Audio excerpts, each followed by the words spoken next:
الشيطان اللعين الرجيم. بسم الله الرحمن الرحيم.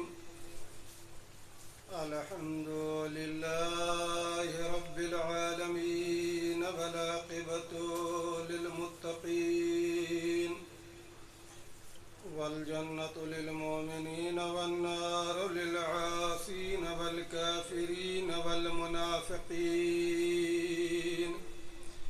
والصلاة والسلام على نبي الرحمة وإمام الأئمة وشفيع الأمة والملقب بياسين وطه والمعلم بالكتاب والحكمة والمدفون بأرض المدينة بالقاسم محمد.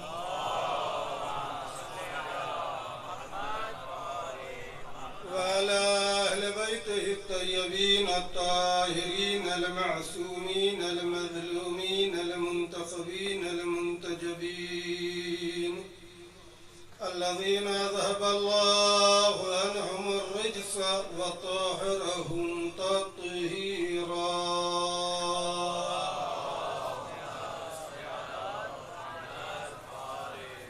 واللعنة الدائمة الباقية على أعدائهم أعداء الله أجمعين من الآن إلى صباح يوم الدين.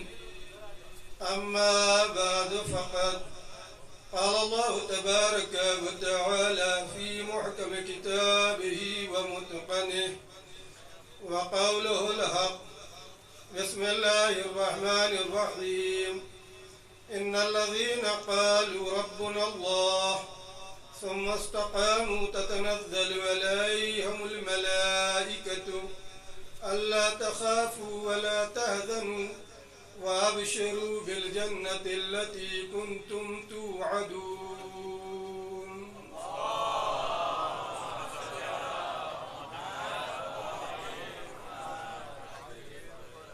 ایوان محترم ارباب ادا،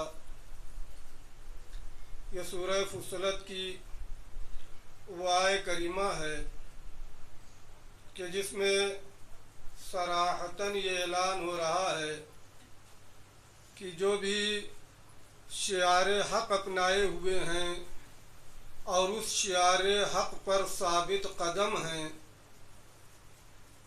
کوہ گرا بنے ہوئے ہیں اپنے اس راہ حق میں، تو یہ نہ سوچیں کہ ان کا کوئی نہیں.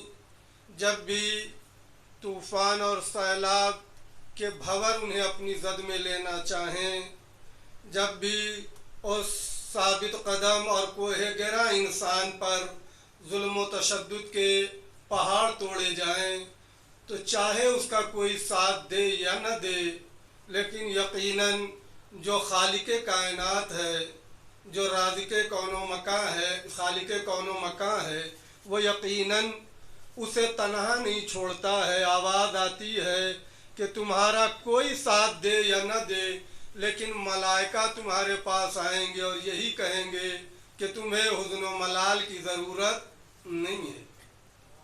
اور اسی کے ساتھ ساتھ ایک ایسی جگہ کی بشارت دیں گے کہ جہاں سراسر سکون اور اطمینان ہے، جہاں کسی طریقے کا کوئی بھی رنج و ملال اور حزن کا تصور نہیں پایا جاتا. وہ اس جنت کی بشارت دیں گے کہ جس جنت کا تم سے وعدہ کیا گیا ہے.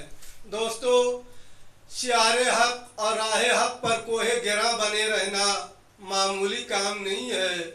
یہ نہ سوچئے گا کہ کسی میدان میں ثابت قدم رہنا بڑا آسان ہے. بڑا سخت مرحلہ ہے.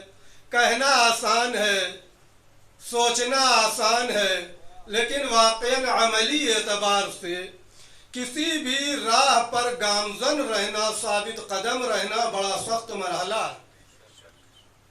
اس لیے کہ یہ جو نفس ہے، یہ نفس یہ راحت و سکون کی طرف لے جاتا ہے.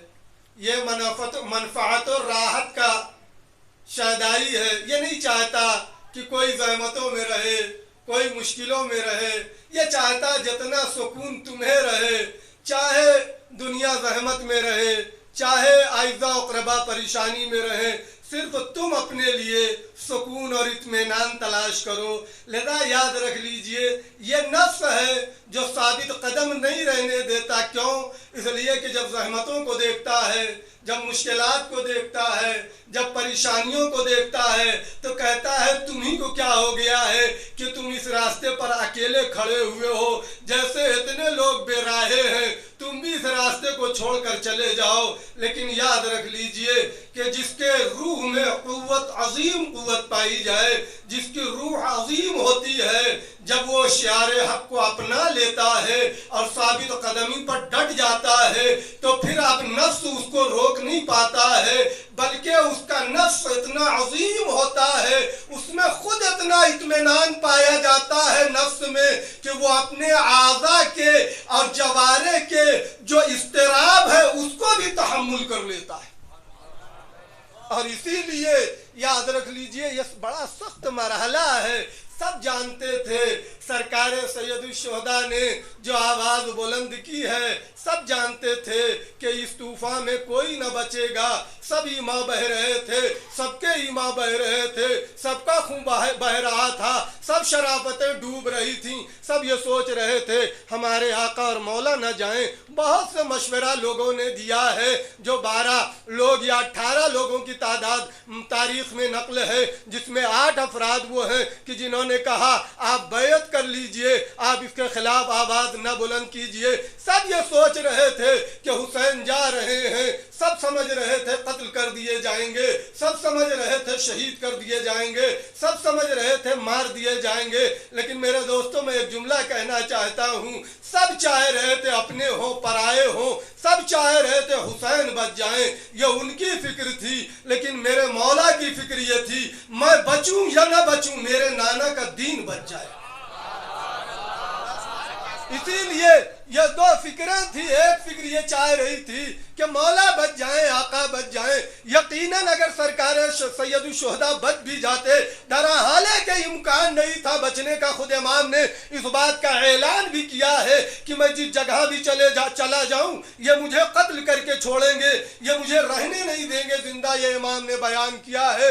ایسے حالات میں شعار حق پر، صدائے حق پر ثابت قدم رہنا یہ اولاد زہرا کا کمال ہے، کسی اور کا کمال نہیں ہے۔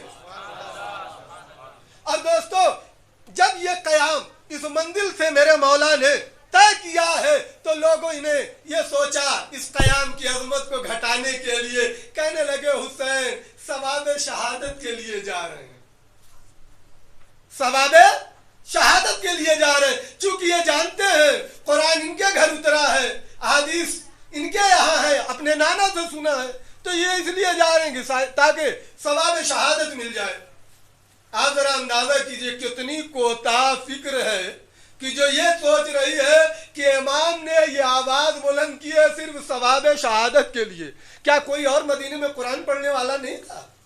کیا حدیث نبوی کے سننے والے نہیں تھے؟ اما یہ تو حسبنا کا نعرہ لگانے والے یہ انہی کا تو شعر ہے، ان کو تو کم از کم یہ سوچنا چاہیے کہ ہاں شہادت کا کتنا ثواب ہے، راہ خدا میں قتل ہونے کا کتنا ثواب ہے۔ تو دو ہی بات ہے، یا تو قرآن پڑھنا صرف آتا ہے سمجھنا نہیں آتا ہے، یا تو نہ پڑھتے ہیں نہ سمجھتے ہیں۔ اور یہ کمال ہے حسین ابن علی کا کہ قرآن پڑھتے بھی ہیں، سمجھتے بھی ہیں، عمل سے پیش بھی کر دیتے ہیں۔ لذا میرے دوستو یہ قیام کربلا کی جو عظمت ہے جب تک اس کا اعتراف نہ ہو، جب تک اس کی عظمتوں کا قصیدہ نہ پڑھا جائے، جب تک اس کے کمالات کا اعتراف نہ کر لیا جائے، تب تک اس کے اثرات پر ہماری اور آپ کی توجہ نہیں جا سکتی ہے۔ میں انہی آثار کے سلسلے میں جن آثار کو آپ کے سامنے ذکر کر رہا تھا کہ سرکار سید الشہداء کے قیام سے وہ قومیں جو خوابیدہ تھیں، جو خفتہ تھیں، جو بے ہوشی اور غشی کے عالم میں تھیں، دیکھیے انسان جب بے ہوش ہو جاتا ہے نفس کی آمد و شد تو رہتی ہے لیکن آثار زندگی پتہ نہیں چلتے. ایسا ہی یہ سماج ہو گیا تھا. یہاں اللہ اکبر کی آواز آ رہی تھی. نماز، روزہ، حج، خمس، زکات نہیں، بلکہ میں اور بڑھا دوں، رسول اسلام سے زیادہ یہاں جماعت میں صفیں ہو رہی ہیں. اس دور میں رسول اسلام سے زیادہ بڑے بڑے منارے، اور اس میں مؤذن بڑا دھن سے آذان دے رہا ہے، اشہد ان لا الہ الا اللہ کے نعرے بلند کر رہا ہے. نماز میں دیکھیے، جہاں ماہ مبارک رمضان آ گیا، اس دور میں تو معمولی افطاری رہا کرتی تھی. اس دور میں تو ظاہر سی بات ہے، یہ مملکت اسلامیہ، یہاں تو بیت المال انہی لوگوں کو کھلایا جائے کہ جن کو روح اسلام سے کوئی تعلق نہ ہو، جو روزہ تو رکھتے ہوں، روزے کے فلسفے سے واقف نہ ہو، نماز تو پڑھتے ہو، روح نماز سے آشنا نہ ہو، حج تو کرتے ہو لیکن حج کے جو اقدار ہیں ان کا پاس و خیال نہ کرتے ہو. میرے دوستو یاد رکھ لیجئے، ایسے سوئے ہوئے مجمع کے لیے بیدار کرنے کے لیے ضرورت تھی کہ سرکار سید الشہداء اپنے خون کے چھینٹوں سے اس ملت کو بیدار کرتے. اور اسی لیے یہی وہ اثر تھا کہ جو آپ کی شہادت کا اثر تھا. کتنے سوئے ہوئے شہر، بلکہ اس شہر میں جو سوئے ہوئے لوگ تھے، چاہے شہر کوفہ ہو، چاہے شہر شام ہو، چاہے شہر مدینہ ہو. میں آپ تک شہر مدینہ تک لے آیا تھا. لیکن یاد رکھ لیجئے، جب بیداری آ جاتی ہے، جب وجدان جاگ جاتا ہے، جب ضمیر میں طاقت آ جاتی ہے، تو اب انسان کے اندر اتنا حوصلہ تو رہتا ہے کہ ظالم کو ٹوک سکے، ظالم کے خلاف آواز بلند کر سکے، ظالم کے خلاف اپنی آواز کو اور اپنی صدا کو تنہا بلندی نہیں کرے، بلکہ آنکھوں میں آنکھیں ڈال کے ہمیشہ کھڑا رہے. آپ نے مدینے کو دیکھا ہے، درحال کہ مدینے میں قیادت نہیں تھی کسی معصوم کی، نہ معصوم کی تعین حاصل تھی. کیوں؟ اس لیے کہ وہ مدینہ جہاں اہل بیت اطہار علیہم السلام پہنچے ہوئے تھے، جہاں بڑی سخت نظر تھی، ایک ایک عمل پر، ایک ایک فعل پر، ایک ایک حرکت پر، ایک ایک قول پر. شاید اسی لیے میرے مولا نے صرف دعا کے ذریعے روح اسلام اور مسائل اسلام کو بیان کرنے کا انداز اپنایا. سرکار سید الشہداء امام زین العابدین علیہ السلام نے خطبات نہیں دیے، مفصل خطبات نہیں ہیں. مدینے میں اگر آپ دیکھیں زیادہ تر دعائیں ہیں، دعاؤں کے ذریعے آپ نے معارف کو پہنچایا ہے. کیوں؟ اس لیے کہ حالات پرآشوب تھے، نظر تھی، شدید نظر تھی. ہاں، اسی لیے تاریخ طبری نے لکھا ہے کہ چونکہ ملت بیدار ہو رہی تھی، بے ہوشی سے لوگوں کا افاقہ ہو رہا تھا، فقد احس یزید ما اقدم علیہ بقتلہ الحسین علیہ السلام. یہ یزید بہت ہی حساس ہو گیا تھا اس اقدامات کی وجہ سے کہ جو سرکار سید الشہداء کی شہادت کے بعد رونما ہو رہے تھے. اب وہ سمجھ رہا تھا اب یہ حکومت چلی جائے گی، اب یہ اقتدار چلا جائے گا، اب یہ روب و دبدبہ ختم ہو جائے گا، اب یہ کرو فرخاک میں مل جائے گا، اب یہ سطوت و دبدبہ جتنا ہے پانی میں بہ جائے گا. اور ہوا میرے دوستو، یہی ہوا. قد جہل یتملص عن المسئولیہ. یہ ایسا تھا کہ اب آناکانی کرنے لگا کہ ہم نے تو قتل کا حکم نہیں دیا تھا، ہم نے تو ان کو مارنے کے لیے نہیں کہا تھا. یاد رکھ لیجئے، جس کے اندر احساس ندامت پائی جائے، اس کا مطلب وہ ہارا ہوا ہوتا ہے. جو اپنے دعوے میں اٹل رہتا ہے وہ جیتا ہوا رہتا ہے. جو اپنے دعوے میں اٹل رہتا ہے